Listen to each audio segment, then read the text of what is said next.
નમસ્કાર, તમે જોઈ રહ્યા છો મંતવ્ય ન્યૂઝ અને સૌરાષ્ટ્ર સુરત સાથે હું આપની સાથે મહેન્દ્ર। સમાચારની શરૂઆત કરી જામનગરથી તો જામનગરના ધ્રોલ પંથકમાં મેઘમહેર વરસી છે, ત્યારે અષાઢી બીજે ધીમી ધારે વરસાદ ખાબક્યો છે। ત્યારે અષાઢી બીજ અને ધીમી ધારે વરસાદ જોવા મળ્યો છે ધ્રોલ પંથકમાં। ત્યારે ઇટાળા સહિતના ગ્રામ્ય વિસ્તારોમાં અમી છાંટણા જોવા મળ્યા। લાંબા વિરામ બાદ ફરી એકવાર વરસાદી માહોલ જામ્યો છે। આજે અષાઢી બીજ છે અને વરસાદી માહોલ જામ્યો છે, જેને લઈને જગતનો તાત પણ ખુશ જોવા મળી રહ્યો છે। ખેડૂતો ખુશ જોવા મળ્યા છે। ત્યારે જામનગરના ધ્રોલ પંથકમાં અષાઢી બીજ હોય અને આજે વરસાદ પણ જોવા મળ્યો છે। ત્યારે વરસાદ પડતા જ જગતનો તાત ખુશ જણાયો છે। આ સાથે જ નાના ભૂલકાઓએ પણ વરસાદની મજા માણી હતી। ત્યારે ઇટાળા સહિતના ગ્રામ્ય વિસ્તારો જે વરસાદથી ભીંજાયા હતા, ખેતરોમાં નવા નીર આવ્યા।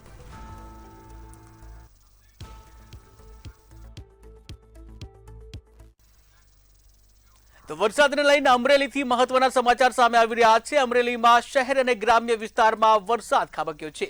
ત્યારે અમરેલી શહેર તેમજ ગ્રામ્ય વિસ્તારોમાં મેઘમહેર, ત્યારે વડેરા, રંગપુર સહિતના ગામોમાં મેઘમહેર જોવા મળ્યો છે। વરસાદ ખાબક્યો છે ત્યારે બગસરા પંથકમાં પણ વરસાદી ઝાપટા જોવા મળ્યા હતા। ત્યારે વરસાદ વરસતા બાળકો પણ ખુશખુશાલ જોવા મળ્યા। જગતનો તાત પણ ખુશખુશાલ જોવા મળ્યો। ત્યારે વરસાદથી ભારે બફારામાંથી લોકોને રાહત મળી છે। વડેરા, રંગપુર સહિતના ગામોમાં વરસાદ ખાબક્યો છે। ત્યારે ફરી એકવાર વરસાદનો આ બીજો રાઉન્ડ જોવા મળ્યો છે। અમરેલી શહેર તેમજ ગ્રામ્ય વિસ્તારમાં વરસાદ ખાબક્યો।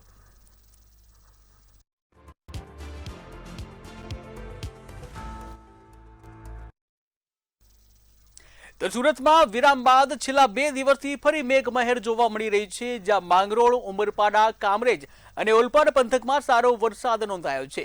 ત્યારે કામરેજમાં ભારે વરસાદને કારણે અનેક વિસ્તારોમાં પાણી ભરાઈ ગયા હતા, જ્યાં નેશનલ હાઈવે 48ના સર્વિસ રોડ પર ફરી વરસાદી પાણી ભરાતા વાહન વ્યવહારને અસર પહોંચી હતી। ત્યારે કિમ 4 રસ્તા પાસે સ્ટેટ હાઈવે 65 પર પણ પાણી ભરાતા વાહન ચાલકોને ભારે હાલાકીનો સામનો કરવો પડ્યો હતો। આ ઉપરાંત અજીમ હોસ્પિટલ નજીક પણ પાણી ભરાવાથી વાહન ચાલકો હેરાન પરેશાન થયા હતા। સુરત જિલ્લામાં બીજા દિવસે પણ મેઘમહેર જોવા મળી। સુરત જામિયાના માંગરોળ, ઉમરપાડા સહિત જિલ્લામાં વરસાદ વરસતા કિમ 4 રસ્તા સ્ટેટ હાઈવે પર પાણી ભરાયા હતા। જો કે રાત્રે વરસેલા વરસાદે ફરી ગ્રામ્ય વિસ્તારમાં પાણી કરી નાખ્યા છે। ગઈકાલે વરસાદી ઝાપટા પડ્યા હતા અને આજે મેઘરાજા મન મૂકી વરસતા જગતનો તાત ખુશ જોવા મળી રહ્યો છે। વિનોદ મેસુરિયા, મંતવ્ય ન્યૂઝ, સુરત। કચ્છના રાપર સહિત વાગડ વિસ્તારમાં અષાઢી બીજના પાવન અવસરે ભગવાન જગન્નાથજીની ભવ્ય રથયાત્રા નીકળી હતી। ત્યારે દરિયાસ્થાન મંદિરથી નીકળેલી રથયાત્રામાં રાસ ગરબાની રમઝટ સાથે ત્રિકમ સાહેબના વિરડા ખાતે સંપન્ન થઈ હતી।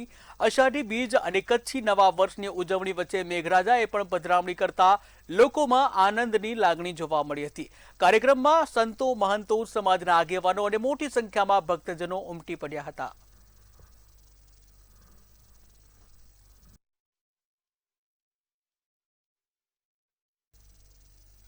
સુરત શિક્ષણ સમિતિએ 558 શિક્ષકોને નોટિસ ફટકારી છે।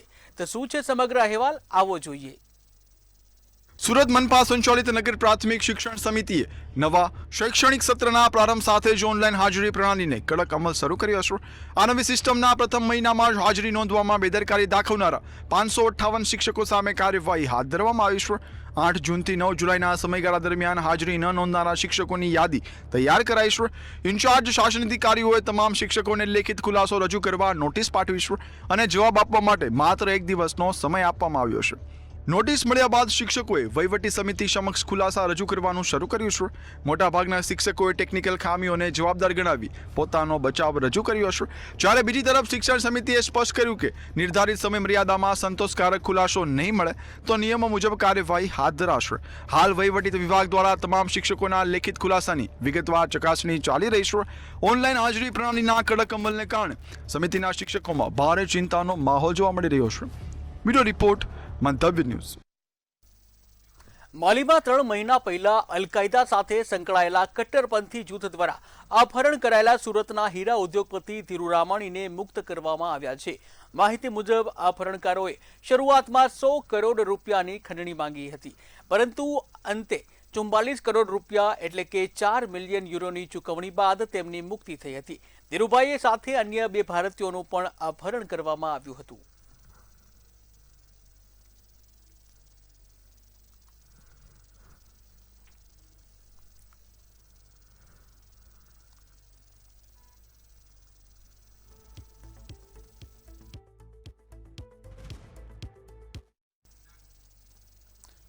તો યુએઈ સરકાર દ્વારા ઇમિગ્રેશન નિયમોના ભંગ બદલ ઉત્તર પ્રદેશ, બિહાર અને પંજાબના 60 ભારતીય શ્રમિકોને દેશ નિકાલ કરી સુરત મોકલવામાં આવ્યા છે. તમામ શ્રમિકો સુરત એરપોર્ટ પર પહોંચતા જ સુરક્ષા એજન્સીઓ અને ઇમિગ્રેશન વિભાગે કાયદાકીય પ્રોટોકોલ મુજબ તેમની પૂછપરછ અને વેરિફિકેશન કર્યું હતું. યુએઈ પ્રશાસને તેમના મૂળ પાસપોર્ટ, મોબાઈલ ફોન અને અન્ય વ્યક્તિગત સામાન જપ્ત કર્યો છે. ત્યારે દુબઈ સ્થિત ભારતીય દૂતાવાસે હસ્તક્ષેપ કરી તમામ શ્રમિકોને ઇમરજન્સી સર્ટિફિકેટ જારી કર્યા હતા. તેમજ તેમના વતન વાપસી માટેના ફ્લાઇટ ટિકિટ સહિતનો ખર્ચો પણ ઉપાડ્યો હતો.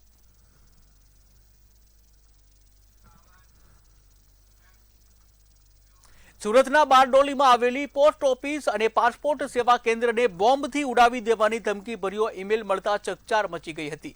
ત્યારે ધમકી મળતા જ બંને ઓફિસોને તાત્કાલિક ખાલી કરાવી બંધ કરાવવામાં આવી અને ત્યારબાદ પોલીસ અને સંબંધિત એજન્સીઓ સ્થળ ઉપર પહોંચી સઘન તપાસ અને ચેકિંગ હાથ ધરવામાં આવ્યું હતું. સમગ્ર મામલે પોલીસે ઈમેલના સ્ત્રોત સહિતના તમામ પાસાઓની તપાસ શરૂ કરી છે.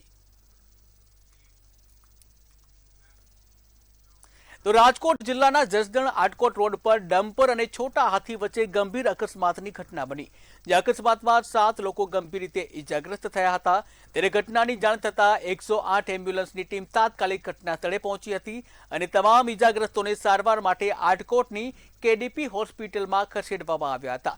ત્યારે બનાવને પગલે આટકોટ પોલીસે સ્થળ ઉપર પહોંચી અકસ્માત અંગે વધુ તપાસ હાથ ધરી છે.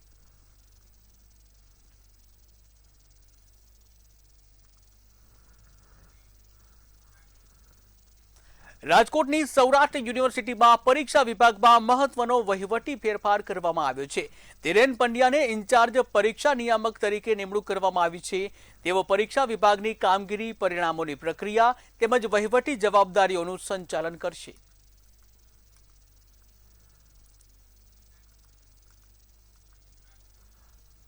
રાજકોટ શહેરના જામ ટાવર ચોક ખાતે ટ્રકની અડફેટે મહિલાનું કરુણ મોત નીપજ્યું છે. ત્યારે મહિલા પોતાના પુત્ર સાથે બાઇક પર જઈ રહી હતી ત્યારે ટ્રકે અડફેટે લેતા ગંભીર અકસ્માતની ઘટના બની હતી. જે અકસ્માતમાં શહિનાજ દલનું ઘટનાસ્થળે મોત નીપજ્યું છે. ત્યારે મૃતક મહિલા રાજકોટ સિવિલ હોસ્પિટલમાં સિક્યુરિટી ગાર્ડ તરીકે ફરજ બજાવતા હતા. ત્યારે ઘટનાની જાણ થતાં જ પોલીસ ઘટનાસ્થળે પહોંચી અને પોલીસે અકસ્માત સર્જનાર ટ્રાન્સપોર્ટ કંપનીના ટ્રકને કબજે લીધો છે અને ડ્રાઈવર વિરુદ્ધ કાયદેસરની કાર્યવાહી હાથ ધરી છે. મૃતક અમારા બેન થાય છે અને મને જાણ થઈ એટલે મારા મમ્મીએ મને દરવાજો ખોખડાવ્યો એટલે મેં કીધું શું થયું કે આવી રીતે બેનનું ગયો અકસ્માત બની ગયો. એટલે હું અહીંયા ઘટના સ્થળે પહોંચ્યો તો જોયું તો બેન ખટારાના ટાયર નીચે આવી ગયા એકદમ. હવે એમાં મારું કહેવાનું એટલું જ થાય છે કે આ ગાડીને 24 કલાક આપણે ખટારાવાળાને મોટી ગાડીને એન્ટ્રી હોતી નથી, બરોબર. તો હું એમ કહું કે આ લોકોને એન્ટ્રી કરવા દે છે, એમાં ટ્રાફિક કરવાની ખોર બેદરકારી કે જે આપણે ટ્રાફિકનો નિયમ કે રૂલ્સ છે કે હવાના પરમાં જે ગાડી આપણે આવતી નથી. તો હું એમ જ કહું છું કે આ મોટી ગાડીને 24 કલાકમાં એન્ટ્રી નથી તો 24 કલાક લગીનમાં એન્ટ્રી હુકમ થાય છે આ ગાડીની. અને એ લોડેડ ગાડીને આવી રીતે વારંવાર આ જોવા મળે છે, વારંવાર આપણને આવું ને આવું કે ગમે ત્યારે બસ હોય, ખટારો હોય, ગમે ત્યારે ટુ વ્હીલરને હાલતા હળફેટા લેવા લે જ છે આ લોકો. ભાવનગર શહેરના કરચલિયાપરા પ્રેસ રોડ પર વહેલી સવારે ટ્રક અને બુલેટ વચ્ચે ગંભીર અકસ્માતની ઘટના બની. અકસ્માતમાં જે જોગીવાડા ટાંકી વિસ્તારમાં રહેતા એક યુવાનને ગંભીર ઇજાઓ પહોંચતા સારવાર માટે સરટી હોસ્પિટલ ખસેડવામાં આવ્યા. જ્યાં તબીબોએ તેમને મૃત જાહેર કર્યા હતા. ત્યારે અકસ્માત બાદ ટ્રક ચાલક વાહન સ્થળ પર જ વાહન મૂકી અને ફરાર થઈ ગયો હતો. ત્યારે ઘટનાની જાણ થતાં જ સી ડિવિઝન પોલીસ ઘટના સ્થળે પહોંચી વધુ તપાસ હાથ ધરી છે.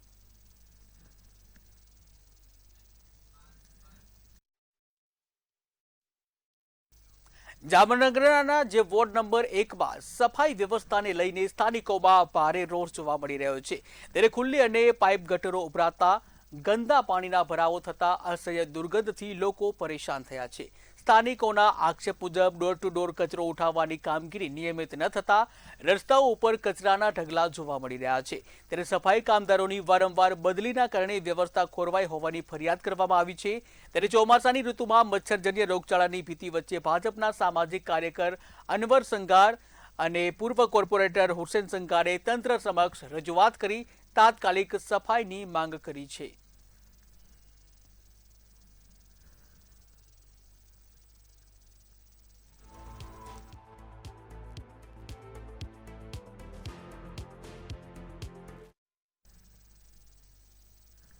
તો રાજકોટમાં ભગવાન જગન્નાથજીની 19મી ભવ્ય રથયાત્રા નીકળી હતી। મોકાજી સર્કલ ખાતે શરૂ થયેલી આ પવિત્ર યાત્રાધામમાં જે ભગવાનના દર્શન કરવા માટે હજારોની સંખ્યામાં ભક્તો ઉમટી પડ્યા હતા। રથયાત્રાના રૂટ પર ભક્તો દ્વારા ઠેર ઠેર ભાવપૂર્વક પુષ્પ વર્ષા કરીને ભગવાનનું સ્વાગત કરવામાં આવ્યું હતું, જ્યાં ભક્તો માટે મહાપ્રસાદ સહિત વિવિધ સેવા કાર્યોનું પણ આયોજન કરવામાં આવ્યું હતું। ત્યારે 26 કિલોમીટર લાંબા રૂટ પર નીકળેલી આ યાત્રામાં ચુસ્ત પોલીસ બંદોબસ્ત પણ તૈનાત કરવામાં આવ્યો, જ્યાં સમગ્ર શહેર જય જગન્નાથના નાદથી ગુંજી ઉઠ્યું હતું। રાજકોટ શહેરમાં હાલ આજે 19મી રથયાત્રા નીકળી રહી છે, ત્યારે ચોક્કસથી કહી શકાય કે જે ભક્તો છે તેઓમાં અનોરો ઉત્સાહ દેખાઈ રહ્યો છે। આપણી સાથે જગન્નાથ મંદિરના મહંત છે, એમની સાથે જ વાત કરીશું, તેઓ શું કહી રહ્યા છે। 19મી રથયાત્રા શું કહેશો, કેવો માહોલ છે રાજકોટમાં?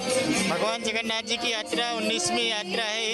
बहुत सरस माहौल है, बहुत भक्तों में उत्साह है, बहुत प्रसन्नता है कि आज भगवान जगन्नाथ निज मंदिर से सभी भावी भक्तों को दर्शन देने के लिए निकल रहे हैं और भक्तों के दर्शन करने के निकल रहे हैं।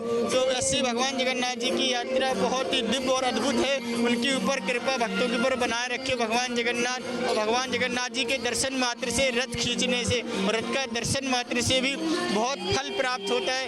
तो ऐसे भगवान जगन्नाथ जी की परंपरागत जो यात्रा होती है वो राजकोट शहर में श्री जगन्नाथ मंदिर के द्वारा हो रही है, पूरे शहर को सुशोभित करेगी। भगवान जगन्नाथ सबके जीवन में धन और पवित्र बनाए रखें। भगवान जगन्नाथ जी भावी भक्तों में बहुत ही उत्साह दिख रहा है, बहुत प्रेम है जगन्नाथ जी के प्रति। जगन्नाथ जी उनके ऊपर कृपा बनाए रखें। जय जगन्नाथ। પણ કહી શકાય કે નિજ મંદિરથી શરૂ થઈને પેલેસ રોડથી ક્યાંક ને ક્યાંક પાછા નિજ મંદિર પરત ફરે છે ભગવાન પોતાના ભાઈ બહેન સાથે નગર યાત્રા નીકળ્યા છે, ત્યારે લોકોનો એક અનેરો ઉત્સાહ છે તે સ્પષ્ટપણે દેખાઈ રહ્યો છું। આપને દ્રશ્ય દેખાડવા માંગીશ, જે રથયાત્રાના દ્રશ્યો છે, રથયાત્રાને નિહાળવા માટે ભક્તો અત્યારે ઉમટી રહ્યા છે। ખાસ વાત કરવામાં આવે તો જગન્નાથપુરીમાં જે પ્રકારની યાત્રા શરૂ થઈ હતી તે જ વિધિ વિધાનથી રાજકોટમાં પણ આ જ પ્રકારની જે વિધિ વિધાનથી આ યાત્રા છે તે કરવામાં આવે છે। અમદાવાદ હોય કે પછી રાજકોટ હોય કે પછી ભાવનગર હોય, તમામે તમામ જે આ જે જગન્નાથ જે રથયાત્રા છે તે ખૂબ જ ધામધૂમથી ઉજવવામાં આવે છે। રાજકોટમાં પણ હાલ અત્યારે લોકોનો ખૂબ જ સારો પ્રતિસાદ મળી રહ્યો છે। નાના મહુવા રોડ ખાતેથી હાલ અત્યારે આ યાત્રા જ નીકળી રહી છે, ત્યારે ભજન મંડળીઓ છે, આ સાથે જે ઉજ્જૈનથી જે આવેલી જે શિવ મંડળી છે તે પણ અત્યારે એક અનેરો આકર્ષણનું કેન્દ્ર બન્યું છે। ખાસ વાત કરવામાં આવે તો વૃંદાવનથી પણ જે એક જે મંડળી છે તે આવી છે। સ્પષ્ટપણે એક આકર્ષણના કેન્દ્રના ભાગરૂપે અલગ અલગ જે મંડળીઓ છે તે અત્યારે રથયાત્રામાં જોડાણી છે। આ રથયાત્રા 19મી છે, એટલે કે 19 વર્ષથી આ રથયાત્રાની જે પરંપરા છે તે રાજકોટમાં ચાલી આવી રહી છે, અને ખાસ તો લોકો પણ અત્યારે પોતાના પરિવાર સાથે ભગવાનના દર્શન કરવા માટે પહોંચી રહ્યા છે। કરપછ લલિત વ્યાસ સાથે ધ્રુવ કુંડેલ, રાજકોટ। રાજકોટ જિલ્લાના ધોરાજીના તોરણિયા ગામે સેવાદાસ બાપા આશ્રમ ખાતે અષાઢી બીજની ભવ્ય ઉજવણી કરવામાં આવી હતી। પૂજ્ય રાજેન્દ્રદાસ બાપુની ઉપસ્થિતિમાં વિવિધ ધાર્મિક કાર્યક્રમો યોજાયા હતા, જ્યાં બીજ મહોત્સવમાં પૂર્વ સાંસદ અને પ્રદેશ ભાજપના ઉપપ્રમુખ રમેશ દડુક પણ હાજર રહ્યા હતા। રમેશ દડુક પ્રસાદ ઘરમાં ભક્તોને પ્રસાદ પીરસતા જોવા મળ્યા, ત્યારે મહોત્સવમાં 1 થી 1.5 લાખ જે ભક્તજનો છે એ પ્રસાદની વિશેષ વ્યવસ્થા કરવામાં આવી હતી।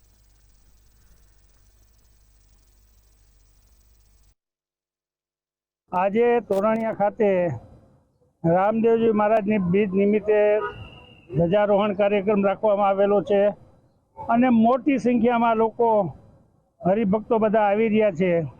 પ્રસાદની પણ ખૂબ સરસ મજાની વ્યવસ્થા રાખવામાં આવી છે, અને મારે તો દર વખતે બાપુના સાનિધ્યમાં આવવાનું જ હોય, પૂજ્ય રાજેન્દ્રદાસ બાપુની વ્યવસ્થાથી બહુ સરસ રીતે લોકો બધા લાભ લે છે અને રાત્રે પણ ભવ્ય મોટા ડાયરાનું આયોજન કરવામાં આવ્યું છે અને લાખોની સંખ્યામાં આજે રામદેવજી મહારાજના દર્શન કરવા લોકો આવી રહ્યા છે અને લોકોમાં બીજ નિમિત્તે ખૂબ ઉત્સાહ છે અને ખૂબ બધા આજે ભાવિક બન્યા છે.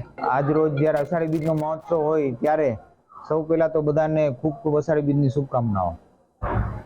અને જે રીતે ભાઈએ વાત કરી એ રીતે અમે એ જણાવવા માંગીએ છીએ કે 2 દિવસ માટે હજારોની સંખ્યામાં ભાવિક ભક્તો ભોજન અને ભજનનો લાભ લઈ શકે એવી બહોળી સંખ્યામાં એ વ્યવસ્થા કરેલી છે. એ માટે જેટલા બી ભાવિક ભક્તો આવે એના માટે સુસજ્જ વ્યવસ્થા કરવામાં આવેલી છે.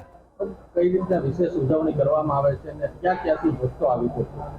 વિશેષ ઉજવણીમાં તો આખા દિવસનો એ રીતે કાર્યક્રમ હોય છે કે સવારે આપણે ધ્વજાજી પૂજન હોય છે, રામદેવ પીર બાપાનું મંદિર નિજ મંદિરમાં પૂજન હોય છે, પછી ત્યારબાદ 11 વાગે બટુક ભોજન હોય છે, પછી 11:30 પ્રસાદનું આયોજન હોય છે અને અવિરત આખો દિવસ ચાલતું જ હોય ને સાંજે સંતવાણીના કાર્યક્રમનું આયોજન હોય છે.